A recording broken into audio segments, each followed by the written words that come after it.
Wanna go? Wow. What? Wanna go? What the fuck? There are kingdoms and companies that are the Switzerlands of the internet. These are data havens, and the information they host on the servers only they have access to are amongst the most secure, impenetrable, and inaccessible places on Earth. Some of these kingdoms and companies offer cybercriminals the privacy to conduct illegal information exchanges, malware attacks, spam dumps, ransomware breaches, and bulletproof hosting.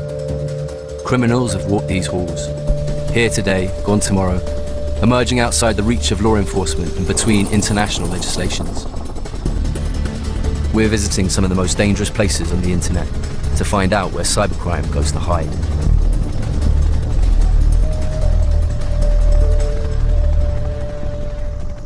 We're flying over the North Sea to see the world's first data haven. The Principality of Sealand, which considers itself a sovereign country, is an abandoned World War II gun platform.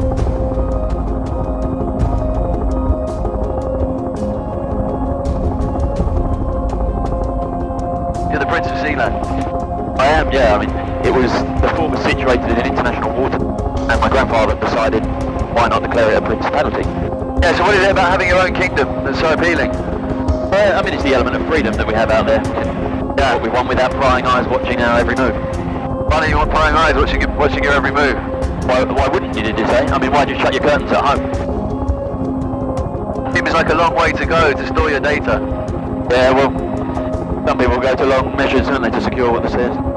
At the dawn of the internet, an idealist named Ryan Lackey founded the world's first online sovereign state by creating a bulletproof data hosting facility. The idea of HavenCo was to have a place where people could host servers for internet sites, and the users would be located everywhere in the world, and these servers would be located on Sealand in a physically secure environment, and we would have very high technical quality service, but we would also be able to let the customer pick which laws applied to them. So is Ryan Lackey involved in HavenCo anymore? No, he had a little bit of a falling out with us. No. What was the falling out about? Primarily, we sort of disagreed, as I say, on the grey areas as far as when we were hosting for HavenCo originally. He wanted absolute carte blanche, do what you wanted. If someone wanted to come out there and operate a server selling firearms or missiles, he thought we should just offer a service to anyone that wanted it. We built the business, so we got to make our own rules. Anyone who creates something gets to define what that thing is, which is part of why we picked the kind of regulations we did. We found a story about another bulletproof hoster, Cyberbunker, a Cold War nuclear bunker in the south of Holland that was built to withstand a 20 megaton blast. You've seen a large black building, like a nuclear bunker? Middag. He knows the bunker. Yeah, he knows it.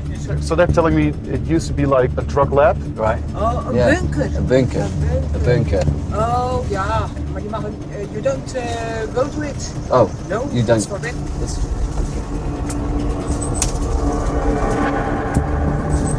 I'm not quite sure if this was a good idea. Cyberbunker was a notorious hoster for illegal materials, especially spam. It was also rumored to be home to numerous hackers. A battle is waging across the internet. It's under the worst ever cyber attack. So strong, it's slowing down internet access globally. It's allegedly a strike from a Dutch web hosting company called Cyberbunker. Could somebody go to prison over this? Could somebody be fined? Is this going to be resolved? I doubt that the people that did the attacks are in any country where doing a DDoS attack is legal or where they can even be found. No, it's illegal what you're doing, right? After weeks of cryptic responses about whether we could actually get into Cyberbunker, I decided to try my luck.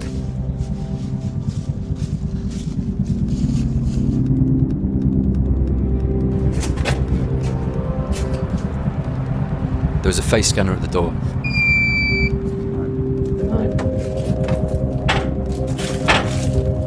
It was clear that someone had also been using the facility quite recently. There were fresh coffee grounds in the trash, and an empty server rack had seemingly just been delivered. It became obvious that someone may have been inside at that very moment watching us. We decided it was probably time to leave.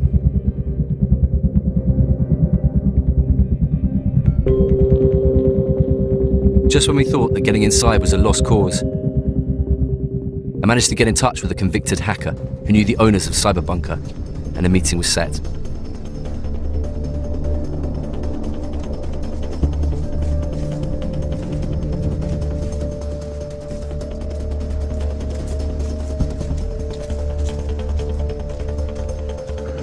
Raymond. Raymond, nice to meet you. Hi, Hayden. Roy. Roy, nice to meet you. How you doing? Hi. So you're welcoming me into Cyberbunker? Oh, that's the wrong name. That's in fact not the name. Oh, that's the not. What's the name now? It has a code. Right. Yeah. What's the code? NL01. This is the nuclear blast doors. Yeah. Of course, you're in a nuclear bunker, so... What's the phone signal like down here? None. So these are your CCTV cameras Yeah. you've got around the place? Yeah. Yeah, we did notice them. I did try to get in the other day. Yeah. The only thing I would say is it does say dog outside the gate, but there was no dog. We have silent dogs. It's incredible. It's straight out. It's a strange one. So this was built to protect against Russian nuclear threat. Yeah. Now we're in the cyber world, and it's again providing the protection. Right. So you're doing a full circle. So we came here looking for Cyberbunker. This isn't Cyberbunker anymore. No. Our company is based upon trust. We want to provide high-end security for clients that are, trusting us with their most valuable data. And we are combining it with cybersecurity capabilities, and we're telling that it's not just concrete or an EMP shield that helps you out in terms of securing, but it's also protecting the fiber and the cryptography and all those stuff from nowadays. So with all the trends like cloud and big data and Internet of Things, that there's solely focus on cybersecurity and, let's say, the digital part of securing data. But you're doing the physical part as well? Now we're doing both. But why do you need the physical part? Who's actually going to break in here? Come on. And here, no one. If you're a company, you're storing your stuff here that you don't want anyone else to get their fingers on. Yeah. Okay, so You don't store everything in a bunker. We don't have a concept that relies on one bunker, because one bunker is no bunker. Yeah. So you have at least two in one country, and then other bunkers in other countries, which gives you also advantages from a legislation perspective, from data protection laws and what's more beneficial for clients to have that data in. So who are you providing data storage for? Currently, we're not entitled to say. Okay. Typical, let's say, in generic terms, governments. But so potentially governments might want to store their information here because it's a safe place from military attack from other governments. You might want to launch cyber attacks. For sure. We don't brag about locations. Yeah. We don't show pictures and movies from the inside. Yeah. Because in the end, that's not what clients are looking for. Ultimate security, high-end security. Yeah. This will probably be the first and last time you will see this bunker from the inside. It seemed Cyberbunker had evolved from a place where scammers and hackers go to hide to a place where governments and corporations do the same. There's different types of bulletproof hosting, and it depends on if you're a criminal or if you're legitimate or you just need your data in cold storage. You pick the bulletproof hoster who was best for your needs. I wanted to see an active data haven, one that touted its ultra-secure hosting. Embedded in a nuclear bunker 30 meters below the hills of Stockholm is a hoster called Bahnhof.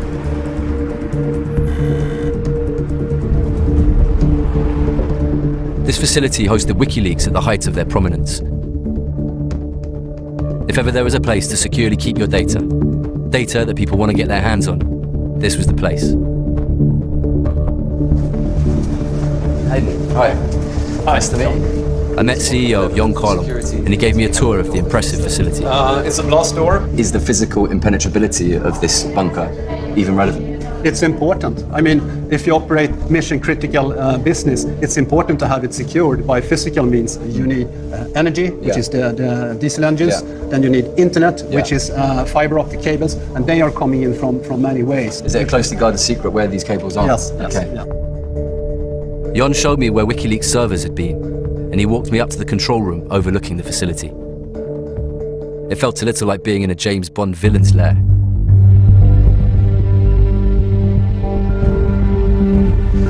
Back in London, I met with James Ball, who used to be a data analyst at WikiLeaks. Hey, how you doing? Good to meet you. How's it going? Sandra's right-hand man. I wouldn't quite say that, but yeah.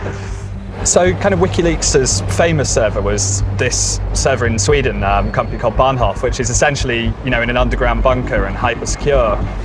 Was Bahnhof effective? I tend to think stuff like Bahnhof is a bit more theatre than anything else. You can have as secure a server nowhere near a bunker or an underground as in it, and most of the stuff that's actually going to catch you out isn't going to be someone drilling into an underground vault, James Bond style. Is there anything illegal down there?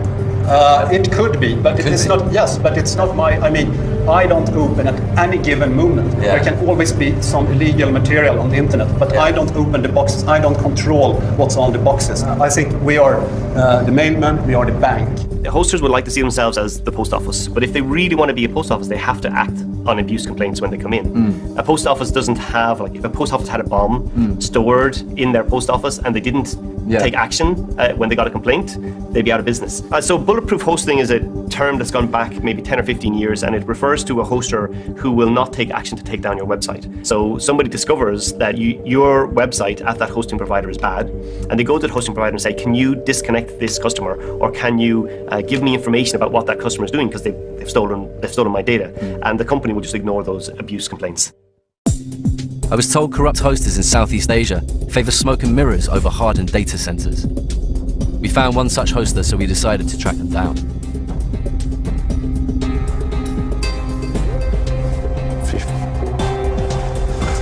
Their registered address took us to a nondescript apartment complex in the suburban outskirts of Kuala Lumpur.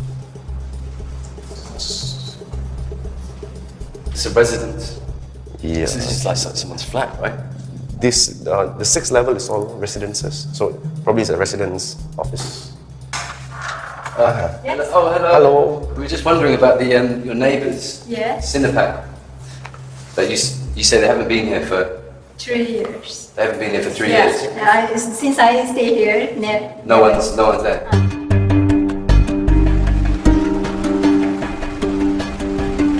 We went to a place today called Cinepac. We went to the location, which was on their website, and there was no one there. And the neighbours said they hadn't been there for around 3 years. So there will be one specific group of people. They are very specialized in web hosting business, in the hosting business. So what they do is they set up different companies, they take different orders, and then once the company being stopped, being cramped down, they will start another company in other places, different provider, and then they'll take a new orders again until they got the same complaint, and then they will stop, and then they'll start another company. Right. Kind of like nomad hosting in a way. They're just going from place to place to place until there are so many complaints, they move on to the next one. So what's the extent of cybercrime in Malaysia? Is it a big problem right now? I think the majority is on fraud and phishing attacks. So that is what we are seeing. I think mid last year there's a bunch of claim to be South African, which they managed to get access to the local ATM machines. So they managed to withdraw money like 30 million ringgit from the different ATM machines throughout Malaysia. But they hacked the cash machine. The cash machine, yes. A company called Ecotel that was rumoured to have ties to bulletproof hosting and cybercrime popped up on our radar. We had information on their current location, so we boarded a flight to The Hague to track them down. Oh, hi, is that Ecotel? Oh, I'm just looking to host some data on a server. I heard Ecotel was a good place to do that. I've got eclectic tastes, so I thought Ecotel might be the place. Oh, well, it was just sort of in the ether, your telephone number. Their offices are in The Hague. Okay.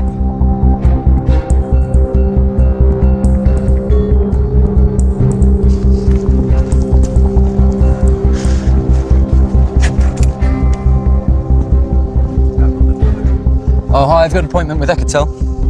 Can you let me in? Hi, could you buzz me in? I've got an appointment with Ecotel.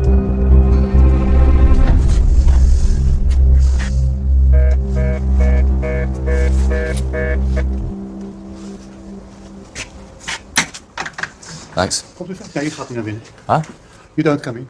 Do you know Ecotel? No, never heard of it. Ecotel's not here. Oh, I'm so sorry. So how do you know? I know they're in The Hague. Is this your building? Go away. Is it your building? Oh, is it your building? Please go away. Why? Can I not come and see Ecotel if I've got an appointment? Yep, But whatever you want. Just wondering if they've got their servers here. Don't take any pictures of me. Don't make me angry. Yeah. Look, we heard there was some nasty stuff on Ecotel servers. If there is anything on the servers that's not normal, or not right, then it's removed. And any abuse they receive will be dealt with by Ecotel. By Ecotel. Oh, that's good. So they're policing themselves. Stay away from me. Okay, sorry. I'm not your friend. Okay, all right. Okay. To understand the magnitude of bulletproof hosting, I found myself talking to some of the most secretive people on the internet. A patriotic activist that goes by the name of Jester agreed to chat. He's been known for taking down jihadist websites across the world and hacking into the personal email accounts of Iran's president. I'm seeing a giant uptick companies using the internet to recruit, radicalize, and even train online. I felt I should do something about it. Why would people want to use bulletproof hosting? I suppose hackers' tools are servers. They need places to launch attacks from. Bulletproof hosting is a valuable service for me. I'm under constant attack. I care more about the provider being impenetrable to cyber over physical attacks. Well, if I want to be a bulletproof hoster in a true sense of the word, I would distribute all my information all over the place. I wouldn't rely on a single server in a single bunker. I wouldn't rely on a single jurisdiction. All right. Basically, I want to distribute it to a point where a single takedown of a single location does not disrupt my ability to host or to basically put anything out there. So nowadays, the most effective form of bulletproof hosting isn't necessarily being in a bunker, it's being in the cloud, hiding in plain sight. Yes, exactly. It's not necessary that you have a bunker or some very secure location. The idea is that you pretend like you're not doing anything illegal at all, and you just sign up for regular hosting like a regular customer, and then the task is to try and mask the fact that you're actually a criminal enterprise. And how do you mask? So the way they mask is they take multiple hops before a victim is sent to the final destination. And those hops are generally in different countries to make it difficult for law enforcement to get cooperation from all those countries in order to find out where the hosting is behind that. It's totally a war. Cyberspace is the new theater. We're seeing this more and more now every day. A Silicon Valley startup is caught in the middle of a cyber war between ISIS and the hacking group known as Anonymous. The company's called Cloudflare. It's a startup that protects websites against denial of service. Those are attempts to bring websites down. But it does not discriminate with its clients. It has come out and said that. Anonymous is lashing out at Cloudflare for shielding pro-ISIS sites from the hacking group's attacks. Cloudflare, it frustrates me. It frustrates all of us. Even though, we do have to use it to protect our site, but it's an American company and they're protecting many of the ISIS websites now. Now I work at a company, Cloudflare, which is the edge of the internet. It connects between your browsers and your servers from multiple locations around the world. So is Cloudflare the future of bulletproof hosting?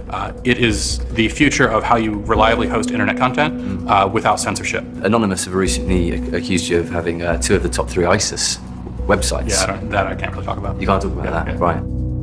Contacted Cloudflare directly, daily, alerting them to this, and just get no response. What gives Anonymous the right to say what should and shouldn't be online to make judgments? Have you seen the ISIS material? When I see a head cut off because someone prayed the wrong way, or they're gay, I think that gives me the right.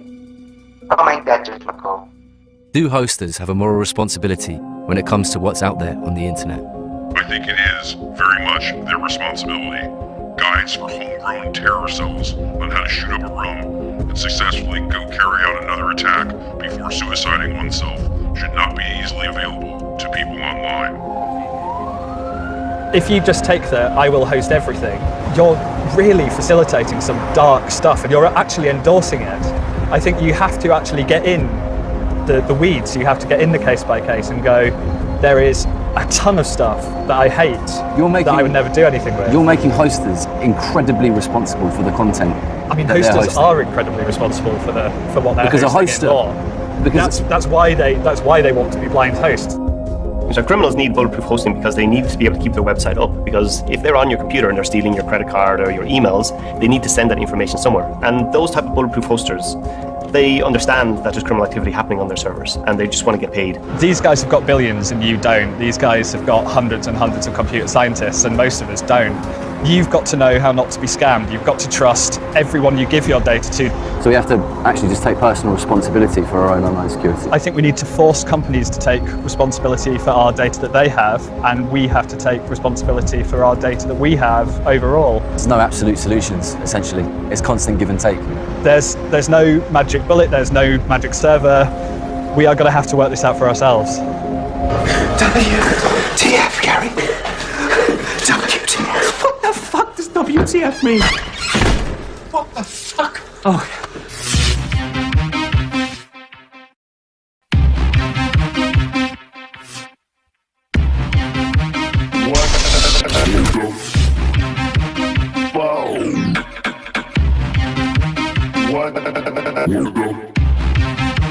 What the fuck?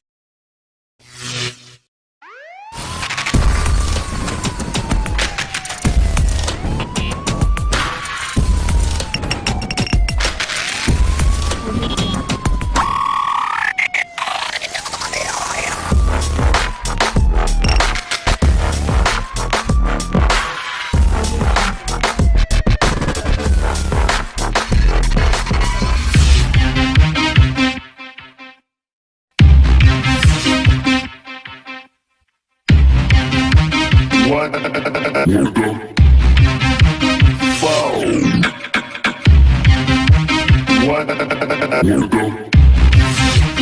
What the fuck? There are kingdoms and companies that are the Switzerlands of the internet. These are data havens, and the information they host on the servers only they have access to are amongst the most secure, impenetrable, and inaccessible places on Earth. Some of these kingdoms and companies offer cybercriminals the privacy to conduct illegal information exchanges, malware attacks, spam dumps, ransomware breaches, and bulletproof hosting. Criminals have walked these halls, here today, gone tomorrow, emerging outside the reach of law enforcement and between international legislations. We're visiting some of the most dangerous places on the internet to find out where cybercrime goes to hide.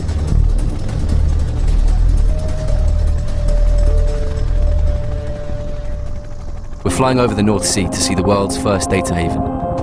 The Principality of Sealand, which considers itself a sovereign country, is an abandoned World War II gun platform.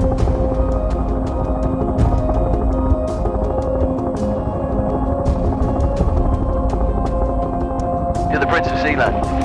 I am, yeah. I mean, the fort was situated in international water, and my grandfather decided, why not declare it a principality? Yeah, so what is it about having your own kingdom that's so appealing? I mean, it's the element of freedom that we have out there. Yeah. What we want without prying eyes watching our every move. Why don't you want prying eyes watching your every move? Why wouldn't you, did you say? I mean, why'd you shut your curtains at home? Seems like a long way to go to store your data. Yeah, well, some people go to long measures, don't they, to secure what this is. At the dawn of the internet, an idealist named Ryan Lackey founded the world's first online sovereign state by creating a bulletproof data hosting facility. The idea of HavenCo was to have a place where people could host servers for internet sites, and the users would be located everywhere in the world, and these servers would be located on Sealand in a physically secure environment, and we would have very high technical quality service, but we would also be able to let the customer pick which laws applied to them. So is Ryan Lackey involved in HavenCo anymore? No, he had a little bit of a falling out with us. No. What was the falling out about? Primarily, we sort of disagreed, as I say, on the grey areas as far as when we were hosting